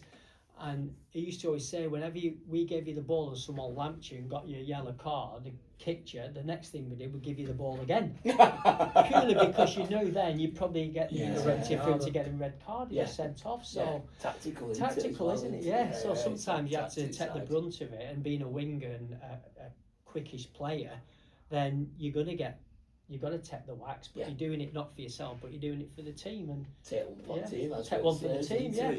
Yeah. You know, when you were at Bolton though, what was like the pre-season like? Were they tough then? yeah, Did oh he- gosh, yeah, you ran. Did Yeah, he have you? yeah, yeah. Bruce used to take us to called the Chinese Steps in at Rivington. Oh yeah. Just to say it's really that. River, yeah, and Going he'd back to send Grim. one of his assistants, Steve Carroll, he was called, who did the reserves, was on Okay. the coaching staff. He'd send him out with the spray paint, and he'd mark where we were going to run and things like that. Oh, Oh yeah, you. It's horrible that road. Yeah. I've done that. There's Yeah, in Clone, not Chinese far steps, from yeah. it. It's horrible. You You ran go the to socks but you have off, to yeah. get to it night, and then you end up literally at the Yeah. top of the party, Yeah. dying. But then we had little loops or little sessions that you had to do, and yeah. people like Mark Seagraves and Mark Winstanley and people like that, they could plod. Tony Kelly was a plodder. McGinn didn't like the running side of it. Coyley could do it. Scott Green was a fit lad. He could do it. Branny hated it. Phil Keeper. Brown could do it. Yeah. But you had to do it. And Yeah. you had to do it because if you didn't, you'd get left out of the team or you'd be far behind. And do you know what I mean? It was your living at the end of the day, so you had to give your best. But Bruce used to run us physically hard, but it stood you in good stead because it was a discipline. Yeah, It really of course. was. Yeah. What was it? Right, so I heard I heard something in regard with what's he called? Who did we mention before? Sorry, Tony Kelly. Yeah. Sorry, yeah. So I heard like when he used to do pre-season. Yeah. I heard that he used to go and get weighed or something, and Yeah. then he used to go to burn the pie shop. Is that right? Yeah. you won't remember a magazine called Shoot magazine. Oh, the football. The one. football one, I yeah. expect it. Yeah. Yeah. The one, Yeah. annuals. Yeah. Yeah. Well, it used to come out on a monthly basis. I don't know if Yeah. it was a weekly or a monthly basis. Yeah. But then, talking of Kells, Kells was a great player. Yeah, He was never the fittest player, but he got away with it because of his ability. because he was good. Because Yeah. he could pass the ball, put it on a six. He was brilliant. And the Kells used to get weighed, and then he'd go and get himself a sandwich or a pie or something and eat it in the dugout or whatever before training. And then they did a caricature of the whole squad, and you can imagine like the desks there. Yeah. Bruce Rioch sat behind it. He's got an apple on his desk with Jason McAtee giving him a McAtee, yeah. He's got Johnny, he's got Coyley on, he's got Greedy on, he's got me on it, and underneath he's got Tony Kelly under the desk with a pie in his Did you ever see him? Oh, I don't, yeah, it's an absolute I used brilliant to love one. them. They were good to Yeah. shoot because they did that on the match. Match magazine. Yeah, yeah, Still it's doing correct, it, don't yeah. they, on a Tuesday. I or don't something? know. Shoot, I don't know. Okay. I don't think. I don't know when Yeah. it's discontinued. They still do Yeah. the match. 'cause But I it's got the remember stickers then in. when I was probably 11, 12 years of Yeah. age, because my mum used to pay a subscription. My brother would get the Shoot magazine and I would get the Match And magazine they share them. and share them. But Yeah. Repeat like The, pictures um, and that. you could have like the pull-out team pictures. Yeah, And yeah. obviously when I was 11 and you went to secondary school, you could we call it back in your books. Yeah, you And you used to get your best team or your best remember players, them. your best players, Yeah. and back your books with Back it. in your match You book. did. Yeah. You used Loads to of do it in them. primary school and used Yeah. to take them home and like Yeah. Grandma used to do it. She used to like fold them in Yeah. and all that Put stuff. sellotape with it Yeah. so to It was like, maintain like the- your own laminate, wouldn't Yeah. it? I bet like a few of the women used to have like Jamie Redknapp on there. Bobby Fay one. Yeah. But I don't Jamie Redknapp on now. Yeah, but that's what we used to Sketches do. on. Yeah, but that caricature was brilliant. I'd Oh. love to be able to see it again. Oh, you because bet you can it find was that brilliant. somewhere. It can't had the you? whole squad on I bet there. that's me. Yeah. you need to find it and post it on your media. That'd be Yeah. I will share it for you. Have you- Share it, and if you can find Have it. you still got it somewhere? I don't know. I'll do my research later. Do your research. I think it's Shoot magazine. Okay. Oh, you still shoot. Have a look in there, and I'm sure it'll be somewhere in the archives. But What year would it be around that? you're I probably can have a look. talking between 96. 92, 93, 90. Wow. Well, I was obviously bought 92 to 97, so you're probably talking. Kells was still there, so you're probably 92, 93, Wow. something like that. I'll have a little look for you. Yeah, I'll it'd let be you great if you could find You've it. got with me tonight. Yeah, please find it When because you, it when will you give see it, people a when you laugh. see it posted tomorrow. I will do, yeah. Thanks. Yeah. Yeah. All right, so you're at Bolton, fantastic years there. Talk us through the massive memory night in the FA Cup against Liverpool. At Anfield, At yeah. Anfield. Gosh. Talk us through that one. Yeah. I mean, we played Liverpool in the FA Cup on the Sunday, Okay. the previous Sunday, It was a live game. Wow. I think ITV were doing it live, and it was a Sunday. And the pitch, when we got up on Sunday morning to play, it was frozen, the pitch.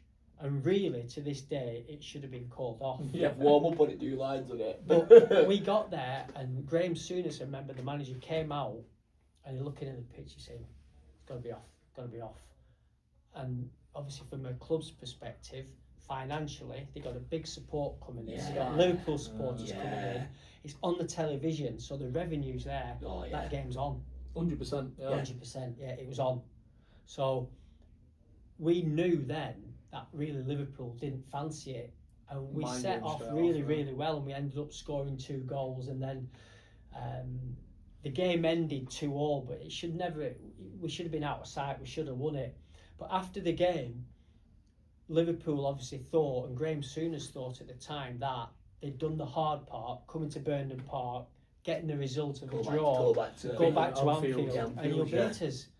But obviously coming in the following morning, in the newspapers, and obviously the managers have to do the quotes after them. Yeah. Our manager, Bruce Rioch, brought a clipping in from a newspaper, and he pinned it up in the dressing room on the notice board, players' notice board, and just left it there. And obviously as we walk past, we look at it, and it said the hard part is done from Graham Souness. We'll take them back to Anfield and we'll win the game. Well, that was like a red rag to a bull with Bruce Rioch. Yeah. And he was fuming, and then we saw that, and that was our incentive then. So the following Tuesday, I think it was. Was it? Yeah, a couple of days after, wasn't it? Yeah, the following Tuesday, which January the 13th, it was 1992, I think it was, or 93. We were playing at Anfield on that Tuesday night. We'd done all the preparation as normal. We'd travelled over to Liverpool. We'd stayed in a hotel just for the afternoon, had something to eat, and went to Anfield knowing that we were good enough to beat them. Yeah. With the quality. There was no pressure on us whatsoever. Yeah. But the only They've got pressure that was haven't on Liverpool, because they thought they'd done the job, and they obviously went out with the attitudes thinking, we've done the hard Big part, dogs, we're weren't they, playing then, second division Bolton Wanderers, we'll turn them over. And obviously history shows you that we worked our socks off. We had thousands and thousands of supporters from Bolton there. Imagine. Obviously the cameras were there, television cameras following, not live, but they obviously had the highlights and that. And it was just a memorable night, and we couldn't have set off any better. And I remember David Burke getting the ball, Phil Brown getting it, Tony Kelly getting it, giving it to me. I crossed it, John scored, and we just think, wow, we're 1-0 at Anfield. Yeah. And then that momentum, then to be fair, we played them off the park that night. We really did, and they didn't get anywhere near us. And talking of Jamie Redknapp, he nearly broke my leg in that game. He'd not been playing long though, was he? Yeah. In the second half, I went to get a ball, and he lunged in with both feet, and it hit me at the knee, and you could see my knee bend like that. But obviously, I was young, fit, and flexible. It seemed to bend, and I'd gone up and carried on. But if you ever get a chance to look at it, it's a nasty talent. Yeah. Look at that. I've seen the first. Did Matt Manaman play in that game? Steve McManaman, or was that a bit? He might have, you know. It's about 93, Matt Ince there, or was that a bit? It was. You'll have to have a look at the team, but Redknapp was in the midfield, and he nearly broke my leg. But then obviously John went down the right wing in the second half. Andy Walker scored the header. And before that, Keith Brannigan made a brilliant save. Mark Winstanley had done well. Phil Brown had done well. Kells had done well, and we all just gelled on that night, and it was the perfect night for us. And obviously history tells you that we went on and won the game 2-0, but we won it really, really well. So it gave everybody a boost, and obviously we went on to get promotion again as well. I've seen the picture of you after the game, like all in front of the Well, obviously I've got a copy of it now. They called it the White Hart. I think the Bolton Evening News did a picture of myself, John on one side, Andy on the other, with our arms up. And it's great, it's an iconic photograph now. Everybody remembers it. and it's got a lot of history behind it. So yeah, I found it when I posted the post. I Did thought you? I put Yeah. that one on because it's a big moment, and I yeah. thought I might want this one because it's a great picture and it always comes up. And Yeah. you see it all the time. Yeah. You see There that picture all the there time. used to be a few knocking around in thing as well, like in Vienna. So Yes, my yeah. grandma lives in Chiramingu. Right. So it used to be like 110 a pint as well. Oh, Oh, it used to be great. Yeah. And then me mates come, I was only 16, Yeah. 17. We used to go in there and a few Bolton players used to knock around in Right. there and stuff Yeah. like that. Yeah. And I know there was Used to the win. original one was in the boardroom at Bolton. we're it. Yeah. So I don't know what's happened to that. So it'll be Go get somewhere. a few in here. Yeah. There's plenty of prints around. I know Yeah. John, Andy, and I'd have to myself get have you all on. signed them and that. There's quite a few They're in about. there. Yeah. Yeah. Do you know? Right. So, how have you got your nickname in Did football? How have you got that? Right. When I was at Bury, Okay. as I talked about previously in the conversation early on, Yeah. when I was an apprentice, you had to be in for 9 o'clock or Okay. 8:45. And then in the boardroom at Bury, there was a full-size snooker table. And the pros used to come in probably between 9 and 9:30, and they were training at 10:15. So up till 9 o'clock, as apprentices, we were allowed to go in the boardroom and have a game of snooker Okay. before that's the mint, official isn't it? club started work. That was nice. So, again, getting on the train at Preston, coming to Bolton, getting off the train, getting the bus, getting to Bury, I had to make sure I was on time. So I was always in the club probably about 8:20, 8:30 at the very latest. And some of the other local apprentices were also in. So we used to play snooker. Ah. Wow. And then we were playing in a game, and there was only the black left on the table, and it was getting like 2 minutes to 9, and the pros were coming in because they always wanted to play snooker. But if you were an apprentice, you were off, and the pros had Pros to play. come on, yeah. But we were allowed to play till 9 o'clock. So it got to like a minute to 9, and all the pros are sat around the snooker table saying, "Come on, hurry up, it's time for us." And there was a lad called John Kerr, who was a centre forward there, came from Kidderminster area, and you remember Lee Dixon? Yeah. Lee Dixon. Yeah. And they were sat there waiting to play, and we couldn't pop this black, and he went, all the pros were sat around, they went, "Come on, Didsy, hurry up," like that. Wow. And that's how it stuck. That's how it Oh. So started. someone said it. Yeah, it was Lee Dixon and Wow. John Kerr said, "Come on, Didsy, hurry up." And obviously all the pros were sat round, Wow. and they started calling me Didsy. Did you put it? I'll say yeah. That's Lee Dixon, I've never heard. I was 16. I was I know that tiny. pressure. I could only just see over the snooker table, and that's probably why they called me Didsy. Oh. And that's That's quite I'm good, 57, isn't it? nearly 58 He now, still and sticks. everybody still calls Lee me Dixon will Didsy. remember if you put it or not. Well, I remember playing down at Arsenal, Yeah. and playing against Lee, and when I saw him, he called me Didsy. Did he? Down at See, Ivory. that's Ivory, meant that. yeah. Wow. Yeah. That's meant that you were 16 and he remembers. Yeah. And it just shows what people are Shows like. what Yeah. You professional know what I is mean? as As a well, person, doesn't it? he remembers you Yeah. and it sticks. It's Yeah. like when they say about like the manager knows like everybody who's at the club, like every player, Yeah. who's in the brew room, who's the kit man, Yeah. who's that, and it's Mm. having that with people It is is, yeah. nice. Who's It's the not one who just rolls in at 5 to 9? In all the characters, yeah. Yeah, that's great. That, But isn't that's it? how I got my nickname. Is yeah. that how you got it? Yeah. Sometimes people say David, and I thought, oh, they're talking to me. Didsy, everybody calls me Didsy. Isn't Yeah, that?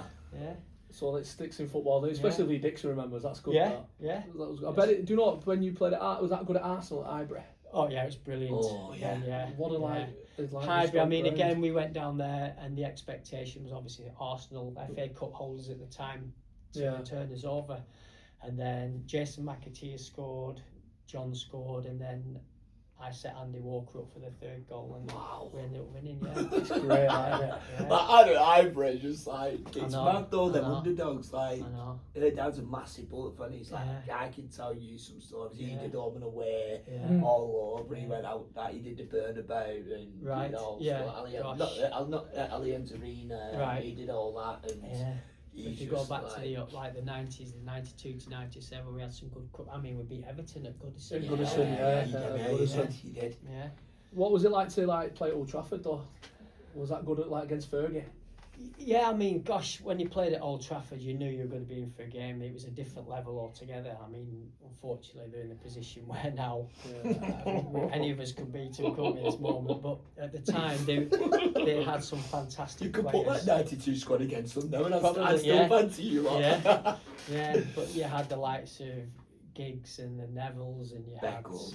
had Beckham, Scholes, Schmeichel, Mark yeah. Hughes. Never look against yeah. you. Yeah, they had some quality players, didn't All they? right, all right. Solskjaer and stuff. Irwin and was Sheringham, there, yeah, Paul and Yorkie. yeah, there's was some good. great players, yeah. Beckham played against you. Yeah, I played against yeah, Beckham. What's Yeah, that like? yeah, it was Nicky class. Butt, Yeah, Wow. yeah. Nicky Butt was a good player. Do you know what? You can go everything. See, I bet on your side then. Who did you have like Giggsy and Neville? Yeah. or You're was Pallister in there, weren't Yeah, you? Pallister, Alan Brucey. Irwin. Irwin on Yeah, that left hand yeah, side, yeah. wasn't it? I remember playing at Burnden, and we got beat by Man United. I think we got beat 5-1 or something like that. But I remember, this is how hard Man United players worked. Roy Keane had the ball, and he lost the ball in our 18-yard box to our goalkeeper. Okay. Yeah, he lost the ball. Branny, as either Branny or Aidan Davison, Yeah. then got the ball out to me, and before I took my first touch, Roy Keane tackled me. Shut up. Mad. Wow. That. That's how Quick. That is that's nuts. how hard those players at that level worked. Worked hard. And because he'd lost the ball, He's getting that ball he back, got that isn't ball he? back. He I would've got the remember roller taking my kick, first touch, and he tackled me, Smash ya. and the ball went out. It was our ball, whatever. But he was the one who tackled me. It's Yeah. just Lose the ball, win it back. Yeah, That's the different level, mentality. innit? Different That level, shows yeah. his professionalism Of and why course he's he been does, so yeah. That's successful. why he's been a successful Yeah. player at that level, yeah. Was he captain there then as He well? was captain then? of Yeah, Man he did a bit, United, yeah. Showed example, yeah. doesn't he? I Yeah. lost the ball, I'll win it back. Yeah. Sorry, Yeah. that's what he wants to set from Yeah. there to there. But that's what, when you watch the game on a Saturday, if you watch it from a television perspective, you Yeah. don't see, no. because in football the facts are each player will only ever touch that ball for a maximum of probably 30 to 40 seconds per game, maximum. So I could have a ball in a game and I would only have it for 40 seconds. That's maximum. Some centre halves only have it for 10, 15 seconds. I don't know. So what you don't see for that other 89 minutes and 20 Yeah. seconds that player's not everything got the else. ball is everything else Yeah. that they're doing. Yeah, I think that's obviously I've played, I've Mm. coached as well, and you hear the parents moaning, and all this lot and all that, and you're like, yeah, but what's the work off the ball? Yeah. Like, fair enough, she just ran and crossed it, but then what's she done? Mm. She's followed up later, she done this, she got position, and you're like, some people don't see that side. No, do they? no. If you're only going to watch it as a supporter, you're Yeah. only going to see What you want to what see. you want to Yeah. see Yeah. and what you Yeah, want it to is. So then if you try and analyse a game of football and you watch what the players actually have to do for 89 minutes without the ball, then you're not just stood there twiddling your thumbs. You're No. working your socks off. You're getting in a structure. You're working to close people down. You're instructing people to work around you. You're motivating people. You're working hard all the time. And if you stood still, you're doing nothing in a Yeah. game. Who's like obviously you played even some of the legends you've named there, you played against, you probably could name thousands. Who is the most best or technical player you've played against and seen him just gone? I think the most technical player I've played with was Matt Letizia. He was brilliant with the ball. Yeah, He was brilliant. good player. But then you won't remember, we played in what they call the Anglo-Italian Cup, and they had a player called Hadji. Stefan Hadji. Yeah, I can't remember. Is it Stefan Hadji? It was the older Hadji of the Oh, right, two, okay. and he was brilliant. He was technical. But when you look at the people you will know, people like Paul Scholes, do you know what I mean? We've got Gascoigne and Yeah, Gascoigne, like that. two guy. Two Played guy, for that, yeah, do you know what I mean? he was Two guy, oh, wow. Yeah. You would play Sherwood as well, though. Like Tim players Sherwood like was that. another Yeah. player, yeah. That Batty was a good one as Batty, well. but do you know Unreal. what? The best players do the simplest things the best, and that sounds silly, but Yeah. they can control it and pass it and do it effectively. Iniesta was a great example, wasn't he? Iniesta. Yeah. And he, Him and Xavi, that's Yeah. it. Him and Xavi, But, that's but it. then mate. on the other Fabregas. side of it, you've got people who've got that bit of flair about them as well, midfield Yeah. players. who and won like- a one player. yeah, I mean, Ruud Gullit was class. He could play midfield as well. Do you know what I Yeah, mean? When he was midfield playing against us striker, at Chelsea, he was yeah. absolutely class. Do you know what I mean? Bergkamp was another. Oh, Yeah, but even like Yeah. even Henry like and Anelka as well. Ginola, Yeah, Ginola, I used to Ginola. watch him. Yeah. Let me say, I remember genius, playing for this. Bolton against Newcastle. And On your side. Toddy was the manager, and I don't know if I was in the team previous to that, but I remember Toddy pulling me and saying, "You're playing tomorrow against Newcastle. I just want you to mark David Ginola and keep him out of the game for the whole 90 minutes." That was your one at instruction. Newcastle. How did that go? I'm thinking, well, I'm the right wing. I want to be taking people on. He said, all I want you to do, if he gets the ball, close him down, put him under pressure, so then Stop your him fullback playing. can stop Yeah, him playing it's whatever. unable. And I did it for 89 minutes, and in the injury time, he got away from me, went down the right wing, crossed it, and they scored 1-0. And the first thing I came in after the game, Colin Todd to me, "I fucking told you to go." And Rodney bollocks off where people I'd not worked- seen it happen again. I'd worked so hard for that game when we got beat 1-0, and he scored. He created the goal. All come from him. All come One from little him. bit of a Yeah. gone. It's horrible. I've been there and done that. Yeah. Once he's striking, you're not Yeah. scoring. But as a right It's winger, horrible. I'm thinking, I've got to "Oh, sit Toddy, back. what are you doing? Put me in the team was just to try and close him down and stop him playing." But it was an experience. You've done well there for 89 Yeah, minutes, so aren't you? but then Against you know, Ginola. it's 90-minute game, isn't it? And we Yeah, got it beat. is. That 1 minute, it's like, what have I done today? Yeah, I've lost the game. It's I've lost hard the though. game. Yeah. That focus off Yeah. that long, and it's Yeah. just that little bit of a flirt. Yeah, but then that differentiates the class of players who you're playing against, doesn't it? Ball into Sometimes Shearer. they just need one pass, don't they? Yeah. I can't remember who scored the goal, but yeah. So I remember that was watching, quite good, watching wasn't Aspria when he was at that Newcastle squad, Yeah. and he was like, I remember him. I love Andy Cole, but I remember Aspria, and Yeah. he was just like, Yeah. not Class, much of a really. player, but he was just. But you would have come up against Gary Speed at Leeds, wouldn't you, or Newcastle? Did he play? I'd have played against him, yeah, of course I would, yeah. Unreal, Yeah, him, wasn't it? quality players, yeah. Unreal. Yeah. So underrated. But even people like, remember Neil Webb who played for Nottingham Forest, Yeah. midfield players, they're players who go a little bit unnoticed, but they're quality players. Yeah, you know what I mean? That's what I mean. Some people do have the limelight, but then Yeah. you have the players like you said who don't, who are still Yeah. not player. Yeah. It's great that. Yeah. What? Right. So playoffs. What happened there in the playoffs?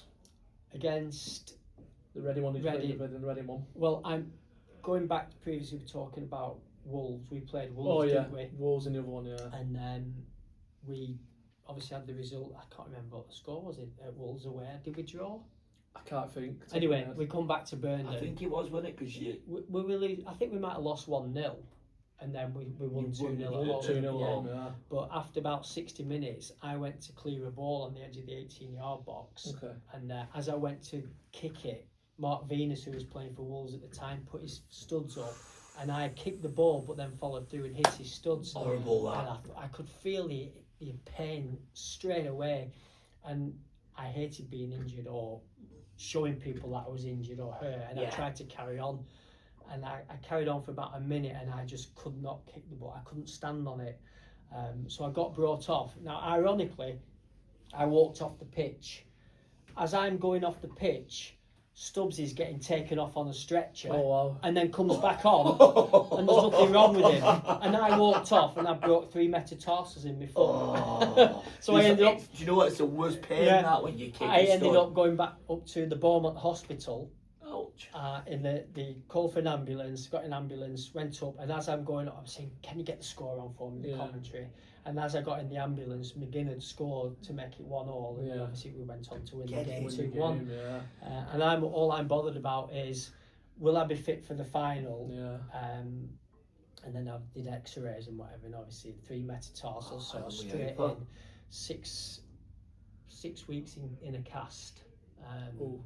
and then I came back for pre-season, but it was still sore, and I had to have anti-inflammatory tablets Yeah, every yeah. time I trained and played. That's where it starts with the injections. I didn't have any It was injections. just the I tablets did then. just tablets, yeah. Stops the pain a little bit. Yeah, doesn't it? but Yeah. then it probably took me till about October, November time to actually, for the pain completely to ease. But obviously I missed the game at Wembley, but then the lads went and performed miracles down against Reading, unreal, didn't they? Yeah. Yeah. Bit wounded missing a game like that, especially when you've done so well. Yeah, as but I well all played in season. 40 odd games of the season, so Wow.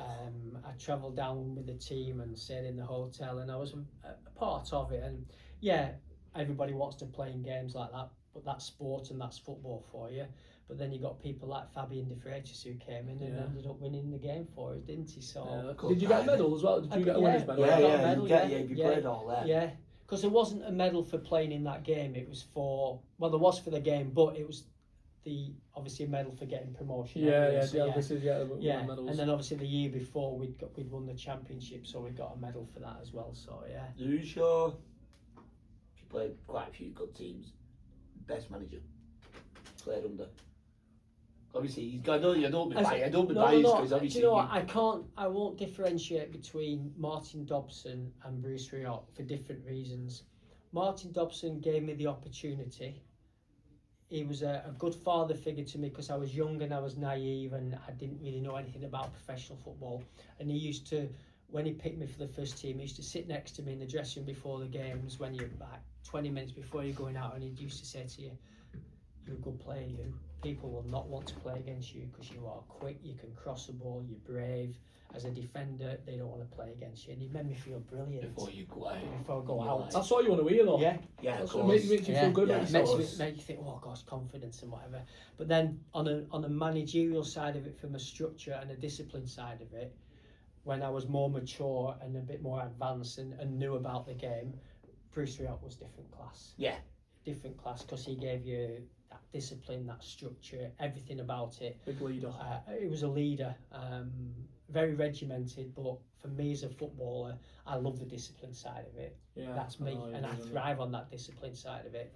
So again, for two different reasons, obviously Martin Dobson and Bruce Rioch, if you combine them, you'd probably have The best in the world. But of course. for me, individually, they were class, and I would never differentiate between the two because I've got so much respect for both of them, and they both give me opportunities to enhance my careers. What was it alright playing under Todd? Toddy, I wasn't Toddy's type of player. Was you not? No, it was at that transition when Bruce had left Okay. and Toddy took over. He wanted to then bring his own players in, and he started manipulating the team a little bit to how he wanted it. And I started becoming a bit of on the peripheral side of it. So when he needed me, I was there, like at Newcastle. Yeah. I played, and every time I got the opportunity, I took it. And sometimes you're playing a game and thought you'd done right, but then you would be left out, and I could see the writing was on the wall a little bit. And that's no disrespect to Toddy. He wanted to do it his way, but I was one of those players who then would be moved out. Is that when you was coming towards like the end at Bolton? There? Yes, yeah. So in what- '97, yeah, I was coming. 97. I only played a few games before. Toddy then decided that at the end of the season my contract wouldn't be renewed and he would continue and I'd move on. So where was it from there then? I went to Wigan Athletic. Is that the Wigan after? Is that after? After is that Bolton, next yeah. move? I had 3 remember you years going- at Wigan, yeah. Remember you going Wigan? Yeah, So you left Bolton and signed for the big rivals. the Wigan Athletic, yeah. Yeah. And you know what? You got Radbury to pass in the pie. The candle had started going out when I left Bolton. Okay. Yeah. Even though I signed for Wigan Athletic and I was still professional, and we had a bit of success there, played with some great players, and the club itself, the infrastructure was good, but I started losing that passion and desire to want to continue because I'd had it so good at Bolton and we'd felt it, and the club, everything about Bolton was superb. When I got to Wigan, it was like, and no disrespect to Wigan Athletic, it was like a bit of a backward step because they didn't have the support, they didn't have the stadium. Yeah. Didn't feel like that. It didn't feel like no, it you'd just been under. no, it- Robin it- Park as well. That was that where they played? No, that they played at was it called Robin Park? Was it Robin Park or Robin Park's a something? new one, isn't it? It weren't. We've been there a few times. I Yeah. can't remember what it's called. Yeah, but then it was the old stadium. Yeah. Yeah, What's it yeah, it's called? not the Off the top JJB. of my Yeah. head. Was Martinez there then when you Roberto was Yeah. there. Yeah. Bet he was a good little. He was a good player. Yeah, Yeah. we roomed together, me and Robert. Yeah, Did it was, ya? yeah. Get on with him still now. Yeah. That's good. Yeah, he's a nice lad. Other people who were there at the time was Pat McGibbon, who came from Man United. You wouldn't know him. I like old Carl Bradshaw, who was there. Yeah, there were some good players there at the time, and they had a bit of success. But I just felt, as time went on, I just started losing that desire to continue at At that At high that that level, level, when yeah. you've been where you like you Yeah, said. and really when I finished my seasons at Wigan Athletic, I'd already made steps to go into the coaching side of it. So I had to thank. Were you doing your coaching at that, Wednesday, yeah. weren't there? I have to thank Wigan for that because it made me continue the structure side of it, of being Your into the journey. coaching side of it, yeah. Was that your last couple of years at Wigan? As I went to Carlisle for a little bit, when I was at Wigan, I went to Blackpool on loan for a Oh, month. right, okay. Had a few games there. But when I come back to Wigan, my contract was up, and I'd already got my badges at Wigan. Yeah, my when- coaching What badges. did you do? Did you do your B? I did in my- the year? Prelim, it was called UEFA B and UEFA A license, which allowed you to coach anywhere in Europe. Yeah. So it was a European badge. And just rewind the clock a little bit, I started doing my coaching at Bolton. Right. you? Okay. Because the first day I signed for Bolton, or the first day I was in the dressing room, Bruce Rioch walked in and went, "What are you going to do when you finish football?" Wow. And I went, See, like you said, that man he is. It's telling he's me off. thinking Yeah, about he's thinking, yeah, what you're I'm doing. thinking, he I said, like do, that. he went, "Do your badges." I went,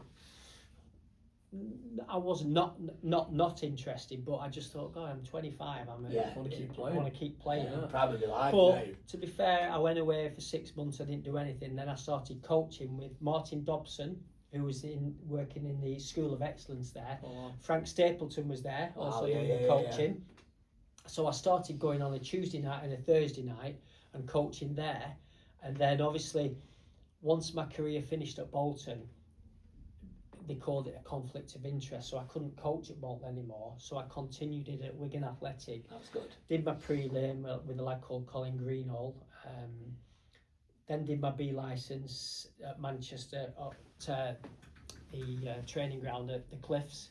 And then me and Colin Greenall went to the Lilleshall, which was then the centre for the England coaching or whatever. Yeah. So we went there and we did our A badges. So Wow. whilst I was Players playing in there, at, weren't when they? I was playing at There it Wigan, was, yeah. that's when we did our coaching. So I got that, and then obviously when I was coming to the end of my career at Wigan, Rochdale offered me a 3-year contract, and Paul Jewell said to me, or John Benson at the time, who was as head of football, said, "When you finish your career, we'd like you to come on the coaching side of it." So I ended up stopping playing, sacrificing a contract at Rochdale for another 3 seasons, knowing that I was getting into the coaching side. Yeah. You wanted to, yeah. And I did the under-18s at Wigan Athletic, Wow. and then progressed to do the under-21s, and then I was only there probably 2 or 3 years, something like that, 4 years, and then Chris Sully asked me if I wanted to coach at Bolton. Bolton Wanderers. So I came and had a trial there and did a coaching session in front of Phil Brown and Sam That's Allardyce. right. Yeah. Wow. And I took the apprentices for an afternoon and did a coaching session, and then I got a phone call to say, "Yeah, we're impressed with what you're doing, we'd like to come on board," and Midnight. that's when I started. Yeah, so I Midnight. continued through there. So- Back where, yeah. yeah. So you come back to Bolton, you've got a coaching role there. Yeah. That must have been brilliant. Wasn't It was brilliant because they started, they were like, Chris Sully and the academy, the staff there, they had this great plan of bringing players in at under 12 and coaching them as many days as he possibly could, and then progressing it. So I was coming in on a Monday night, Tuesday night, Wednesday night, Thursday night, Saturday morning, and a game on a Sunday with the under 12s. This is under 12s. Wow. So that was my full-time position, working with the under 12s. And then I went to the under 13s, and then they moved to the under 14s, then they moved me to the under 16s, and then I did them for a year, and then the under 18s manager moved on for reasons I don't know to this day why he moved on. And then Chris Sully said, "Oh, would you take the under 18s whilst we find as an interim period?" Yeah, cool. And I took the under 18s, and then Chris Sully said, "Right, you've got the job." So Stay with them. I stayed with them, did the under 18s. You did real well though with them. Did didn't really you? well with the under 18s, and then moved on to the under 23s, and Wow. obviously we brought a lot of decent You players. had Connor through. Hall though, didn't you? I know Connor Hall. Yeah. You had Connor Yeah. Hall. Did Adam Senior play as Adam well though? Senior, yeah. You had a good He's little, good player, little isn't team, didn't you? People probably you don't remember. Aspinall in goal. Yeah, James. I know Aspinall, James. Yeah, Good yeah, lad, James. Wow. Yeah, but we had some good players. We had Harry Brockbank came, Josh Vella came through, Zach Clough. Josh Valley came through there. Yeah. At 20. Yeah. Yeah. Is it Warrington? Yeah, Yeah. Robert Holding came through there, and we sold Well, Robert did to he? Arsenal for £2.5 million. Wow. Yeah, So, Good youth though, didn't we? but I So then think from 23s Yeah. into then to wow. Yeah. He, So I I mean- went into first team though, didn't they? Most of Yeah, them, like, quite a made few, first yeah. team- First team I mean, debuts. I'd have to speak with Tony Kelly because Tony was obviously assisted to me then. The amount of players we brought through, we have a huge list of players who've gone on to play football, and some lads have gone on to play for South African international football. Do you know what I mean? So we won the under-23s National League, we won the under-23s National Cup, the Premier League Cup, the Premier League one we won. the thing you under them then got, was he, did then go come up for you? Or did he No, sign I into didn't them? have him. No. Who was at Liverpool? Not Liverpool. Yeah, Liverpool. I'm Yeah. trying to I think, remember who watching- was the other one I'm trying to think of. I'm trying to think today and it would not hit me head. Did he come up from like the academy, African striker, I think he was. I think. I'm sure. I don't think he know, was. probably after my time. Yeah. After your time, I'm trying to think of it. It might be more recent, I'm thinking of. I watched one of the finals. It was on ITV4.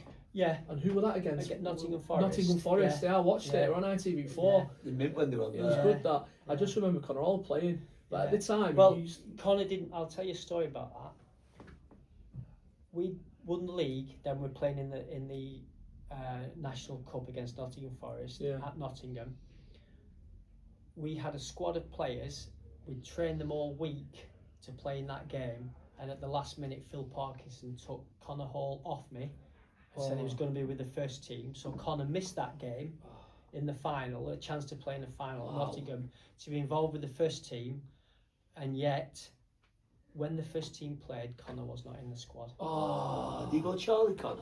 yeah, he was at Charlie when I was at Charlie. Yeah, It was a But we real brought Charlie Connor came in from down south, and to be fair, Tony Kelly and myself, we used to take him for extra sessions every day. Yeah. And if you speak to him, he'll tell you now just simple finishing techniques. And he was a good player, Connor. He should have played more first team games for Bolton because he had an opportunity. But for some reason, Phil Parkinson was reluctant to put him in and play. Did you have Spooner down there with you? Nicky Spooner? Nicky Spooner did the under-16s when I was Did there. he? Yeah. But another lad who was there, Jeff King, went on to Jeff play King. professional football. Wow. Yeah. Luke Griffiths, Alex Perry went on to play professional football. Yeah, so Niall Meyer, a Niall good Meyer. number of players. Yeah, we had a good list of players who came through the academy and played first team football. Yeah. Mad that. Yeah, you did. You did really well with that. We did really We well, had a yeah. good youth there, and he kind Yeah. of Yeah. split off there. Yeah. Vela were class. Vela was a good player. Unreal, yeah. him, Yeah. Vela. I loved him when he was playing at Wanderers. And Yeah. Connor, when he breaking into the team, did he come on as first team debut? Was it FA Cup? It would have been the FA Cup. Yeah. In his Yeah. debut, yeah, I remember. Yeah. Putting the Yeah. park But in. those players just needed a little bit more arm around them, but first team management and coach them through, because we'd done everything we possibly could to get them to that level and then to move them on to first team level. Even though they're in that first team environment, they still need looking after as individuals. But then unfortunately they get put in that group and they're just mashed into that group and they don't get that individualisation.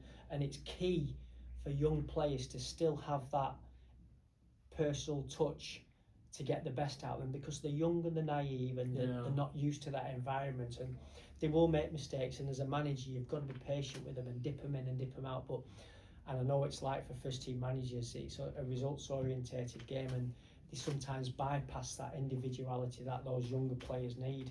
And I think if you give them a little bit more time and spend and nurture with them, then the fruition is they will become better players and they'll be long-term footballers in that level. Yeah. That's what it is, isn't it? Yeah. Are you looking into doing coaching again? No. Have you I've had finished my it? stint, yeah. I love that. Yeah. I love that. It's a no. I'm I'm thinking I'm going to No. ask him. I'm going to ask the question. Yeah, no. Do you know what?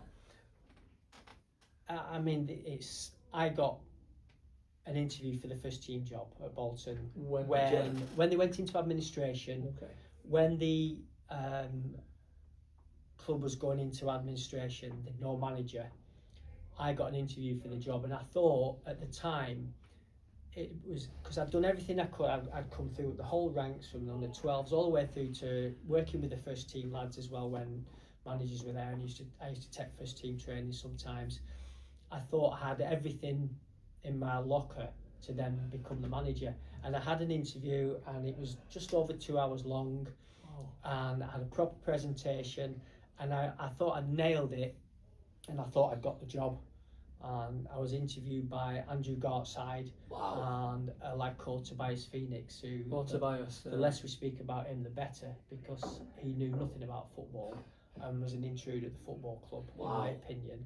And they interviewed me, and yet they decided to give it somebody else rather than me. And now, once I didn't get the job, and obviously I think Ian Evatt was coming in as manager, I don't think then, out of respect for any other manager coming in, they wanted me on the periphery or looking over the shoulder at the football club, so I decided to leave, and that's why I left. Right, that was my next question. Why did you leave? What were the reason behind it? And that was because obviously the affiliation I've had over 30 years with the football club, and when I didn't get that first team position when the club was at its lowest ebb, and financially I wasn't asking for any more money. I had an infrastructure of staff who I thought would then start to build the football club again, and I was only going to bring one other coach in, and the rest of the staff we were going to galvanise and keep everybody together and rebuild it on a shoestring, really.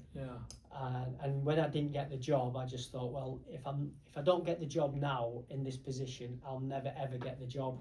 And that's why I made the brave decision to move on. Was the club in a bit of bad way then?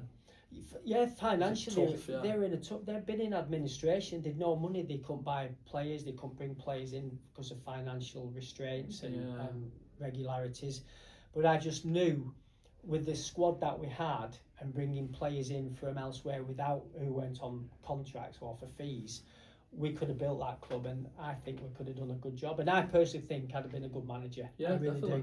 do. I think a good job though as well. I think I could have done the job because I've been there, seen it, done it with younger players. And you played the game. I played the game, and it's not just about me as a manager, but the infrastructure of the staff around you and galvanising everybody. I think we could have built something, but it's done. I didn't get the job. Younger lads though, some of the lads you had, you could have just pushed them in there. Yeah, they knew what you expected. would have had to. They buy into it. Yeah, the groundwork had been done with a lot of those players, especially the under-23s who I was looking after, and not just me. I mean the academy itself looking after. We could have put our trust into them. We wouldn't have won every game, but I tell you what, we'd have had a damn good go at it. But it wasn't to be, and I was disappointed that I didn't get the job, obviously. But as a person with a strong character, I thought, right, well, it's time to move on, and I left on good terms with the football club. No animosity. It was what it was. I'll always have that rapport with the supporters in the football club, and now it is the best thing I ever did because I'm doing what I'm doing now. I'm enjoying it, and I know I can always go back to the football club. Coming on to that, I'm just going to say you just wrapped it up there. Like, that was great. That do you? No. So just to wrap things up, do you want to tell our listeners what you're doing now? When I finished at the club, I set up a business called Didsy's Domestic Deals, which is appliances, so like washing machines, dishwashers, anything for the kitchen apart from microwaves and toasters. You can buy them in Asda. And I set it up as a little business to try and keep myself going and away from football for a little bit, because probably at the time I thought I might go back into football, but as my business has grown and gone from strength to strength, it's a full-time business for me, and I absolutely love it. And it's totally different to what I've ever been involved in, but I've made a success of it. I get a lot of custom, I get a lot of satisfaction on it, and I'm my own boss. Right, there you go, guys. He's gone to Didsy's if you need any appliances sorted. And what a guest it's been, that just talking about Bolton, talking about that career, and then mentioning all them legends on the... Just before we wrap it up, Dave, yeah. Where do you reckon we're going this season? Are we going up this season on the Stewie or? Well, I hope so. Yeah, I've not seen every game. I've seen a few games. Everybody's always disappointed when you get beat. You always look for the negative side of it. But we've had a good result before the international break. We beat Wigan. Yeah. You said that. Yeah. So in there. Yeah. So no, listen. I think if people give him a bit of time, I know what he wants to do. Yeah. We all want him to do well. Yeah. And listen, let's hope we do go up this season. There's no magic formula to it. It's just hard work, roll your sleeves up and graft. And when things are not going well, work even harder. And then take the rough with the smooth. And if we get there or get playoffs, it's a bonus. If we go straight up, well, we've won the pools, we've won the jackpot. We're not going sideways and backwards anymore. No, the games I've watched, it's exciting. It is. being an ex-winger, I've seen the wingers playing and they excite people when they get on the ball, and they're not always going to be 100%. They're going to make mistakes, but they're doing it in the right manner now. So let's embrace it. The winger from Brighton's unreal, isn't He's he? class. Gale is unreal, and that Class Mason up top. He's won 2 last game, And 1 before that. He's on about Simmons. 6 this season. Now he's Yeah. 6, Doing 7 really goals. well, and and he's So if you good can as get well. that consistency with Yeah. them throughout the season, they will be a force to be reckoned with. And Yeah. fingers crossed and touch wood we can get up this season. Brilliant. Top Right, man, Dave. top man. Top Right, man for you're that. welcome. Brilliant, fantastic.